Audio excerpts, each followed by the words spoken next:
beautiful and sunny, Leanne. Sunny, that is the key word right there as we head into this next segment, because a lot of people are thinking, I'm going to go out, I'm going to lay out in the sun, I'm going to fake, I'm going to bake.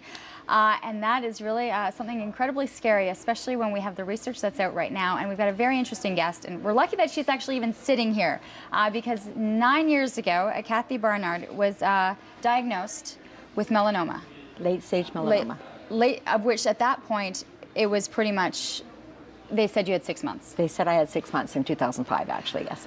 Okay, so your story is amazing because it's actually come back 4 times, but you have miraculously, and with a lot of effort and research and a lot of work that's been done, managed to be able to extend your life. Extend my life. And are now able to share your story with so many other people. This is part of a symposium that's happening tomorrow. You are the founder of the Save Your Skin Foundation. So let's backtrack a little bit as to how this all kind of got started.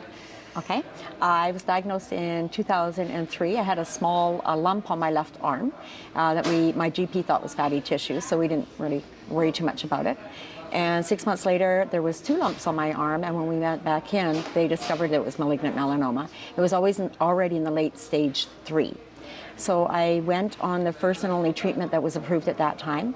I had it for a full year. I had to inject myself. I had surgery, radiation, and completed that after 365 days. We thought I was good.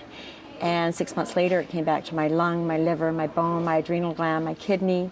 There was nothing available in 2005 at that time for this disease. So my son researched, found a doctor in the US, and we managed to get a drug in from the US into Edmonton, Alberta for me to take there. Miraculously, all those tumors disappeared on that drug.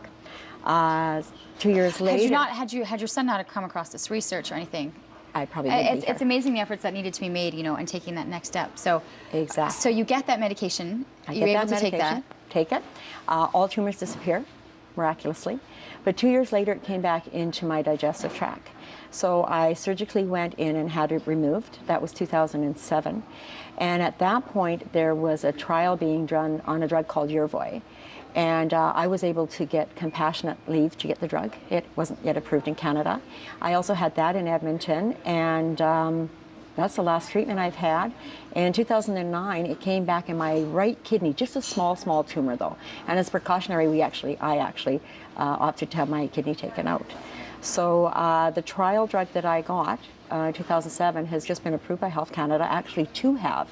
And it's been over 30 years since we've had anything for late-stage melanoma. So it's a pretty exciting time, if there is an exciting time for melanoma patients. It's an encouraging time. It's an encouraging time. It's an encouraging time, and yet when you look back at the habits that you had, sun worshiper, always wanted to be tanned, you know, played outdoor sports. This is something that, when you look back, you want to shake people and say this could have been preventable. Absolutely, and that's the hard thing with melanoma and skin cancer, right? It's preventable.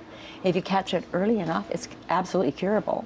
It's when it gets to the late stage, you're in trouble. But the encouraging thing is that there are 2 new drugs now approved by Health Canada, which means even for those of us that are diagnosed at that late stage, we finally got some hope. What do you think, if I can ask you about the new legislation coming in about banning the tanning beds? Oh, I was a tanning bed girl, so it can't come in fast enough for me. I became addicted to it. I mean, I have British skin. I never liked the color. I was never happy in the skin I was given. So I did everything and anything to try to change it. Now you're trying to change it and change the mindset of so many people. Absolutely. What can people expect at this symposium that you're doing tomorrow? Well, it's a very rare opportunity. We've got 3 of the leading doctors in this field. Patients with melanoma or non-melanoma skin cancer can come in. We have a dermatologist as well.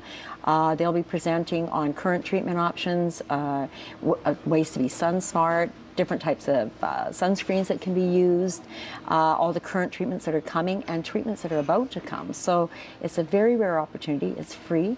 They can ask any question they like to these doctors. They have them for a couple hours, and it's just and they have you there too to talk about your experience. Now, congratulations, because I know you had the arrival of a new baby granddaughter. Yes, on my bucket list. And amazing to see that this is happening. What would you say to this young girl who's about to grow up in a very different environment with sun and everything, to say to her? Just be sun smart. I mean, my lifestyle has never changed. I golf, I play ball, I water ski. I live in British Columbia, you know, so I snow ski. I'm just a lot smarter. My hat, my sunglasses, I cover myself, I wear my sunscreen, and I enjoy the outdoors. Great information. Thank you, for the research that was done and knowing certain drugs that needed to be brought into Canada, and it is making a difference. The symposium is happening tomorrow, University of Ottawa at the Desmarais Building, 10 a.m. until 2 p.m. 10 a.m. until 2 p.m. Save your skin. It's really nice to talk to you. And I know you're tired because you just flew in from Vancouver. So she's on 4 a.m. time, which we all know about.